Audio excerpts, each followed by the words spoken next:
বিসমিল্লাহির রহমানির রহিম। মোল্লা ইউনানি ও হোমিও দাওয়াখানার পক্ষ থেকে সমস্ত দর্শকবৃন্দকে স্বাগত জানাচ্ছি। আজকে আমি অত্যন্ত গুরুত্বপূর্ণ একটি ভিডিও নিয়ে আপনাদের সামনে হাজির হয়েছি। আপনারা ভিডিওটি শুরু থেকে শেষ পর্যন্ত দেখলে এর উপকারিতা বুঝতে পারবেন।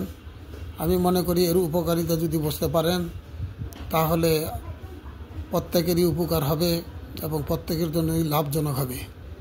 আপনারা স্ক্রিনে যে জিনিসটা দেখতেছেন এটাকে বলা হচ্ছে সোহাগা। অর্থাৎ সোহাগা এটা কাঁচা সোহাগা নয়, এটা ভাজা সোহাগা। অর্থাৎ সোহাগা ভাজার পরে যে জিনিসটা দেখা যায় এটাকে সোহাগার খই বলা হয়। এটা সোহাগার খই, অর্থাৎ সোহাগাকে ভেজে এটাকে পাউডার করা হয়েছে। এই ভাজা সোহাগাই ব্যবহার করতে হয়। সোহাগাকে কাঁচা ব্যবহার করা বিপজ্জনক, বিষাক্ত হয়। তো আমি কথা না বাড়িয়ে আপনাদেরকে আসল কথা নিয়ে যাচ্ছি। এই সোহাগা আপনারা হয়তো অনেকেই দেখছেন যে এই সোহাগা দ্বারা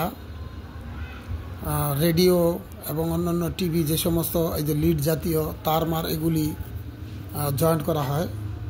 কিন্তু এই সোহাগা অনেক উপকারিতাও রয়েছে, অনেক তীব্র উপকারিতায় সোহাগার রয়েছে। আমি তার কিছু আপনাদেরকে বলবো। একদম সর্বপ্রথম যেটা বলবো সেটা হলো, অনেক মা বোনদের সুতিকা হয়, সাদা স্রাব হয়, লিকুরিয়া বলে। এটার জন্য এটা খুবই উৎকৃষ্ট। যদি কারো এরকম হয়ে থাকে তাহলে কি করবে, সে 1 গ্রাম পরিমাণ এরকম সোহাগা নিয়ে নিবে, 1 গ্রাম অর্থাৎ 1 চুটকি, আর 1 চামচ নিবে মধু, আর 1 কাপ দধি অথবা ঘোল এর সাথে মিক্স করে সকালে খালি পেটে 1 সপ্তাহ পর্যন্ত খেলে ইনশাল্লাহ এটা ভালো হয়ে যাবে। এরপরে আমি যে উপকারিতার কথা আপনাদের কাছে বলবো সেটা হলো, অনেকের পেটে গ্যাস হয়, পেট ফেঁপে থাকে, এরকম হজম হয় না, তাদের জন্য 250 মিলিগ্রাম অর্থাৎ 1 গ্রামের 4 ভাগের 1 ভাগ এটা নিয়ে গরম পানি দিয়ে খেতে হবে। অথবা গরম পানিতে গোলায়ও খেতে পারে, আর যদি সম্ভব হয় তাহলে আদার রসেও মিক্স করে খেতে পারে।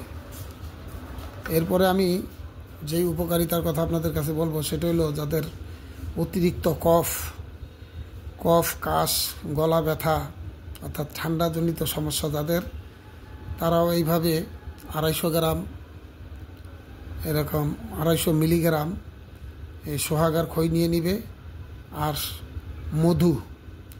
সাথে মধু নিয়ে নিবে, নিয়ে এটাকে সকালে খালি পেটে খাবে। অনেক বাচ্চাদের মুখে ঘা হয়, ঘা হওয়ার পরে মুখ হয়ে যায়, এরকম খানা খাইতে পারে না, সামান্য কিছু খাইলে জ্বালা পোড়া হয়। ওই বাচ্চাদেরকে এই সোহাগার খই সামান্য একটু নিয়ে এরকম সামান্য দুধের সাথে মিক্স করে জিহ্বার ভিতরে ডলে দিলে 1-2 দিনের ভিতরে 4 জিহ্বার এই ঘা ভালো হয়ে যাবে। এরপর যে সমস্ত মা বোনদের মাসিকের অনিয়ম আছে, অর্থাৎ নিয়ম মতন হয় না, অনিয়ম হয়, ব্যথা হয়, তাদের জন্য একটা টিপস হলো 125 মিলিগ্রাম রাতে খানা খাওয়ার পর গরম দুধের সাথে খেয়ে নিবে। ইনশাল্লাহ 1 সপ্তাহ খাইলেই তার এই সমস্যা ঠিক হয়ে যাবে।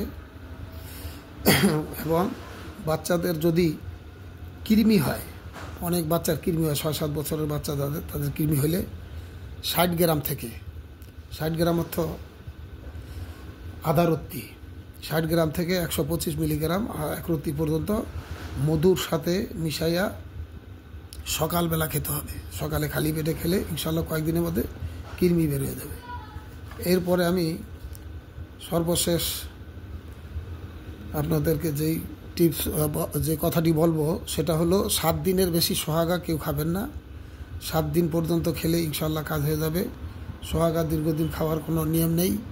এই সোহাগা বাজার থেকে, বাইনার দোকান থেকে কিনে এনে সামান্য পাউডার করে, অর্থাৎ সামান্য কোটা দিয়ে এটাকে আপনি চুলার মধ্যে দিলেই একদম এটা প্রথম পানি হয়ে যাবে। পানি হওয়ার পরে একদম এটা খইয়ের মতো সাদা হয়ে যাবে।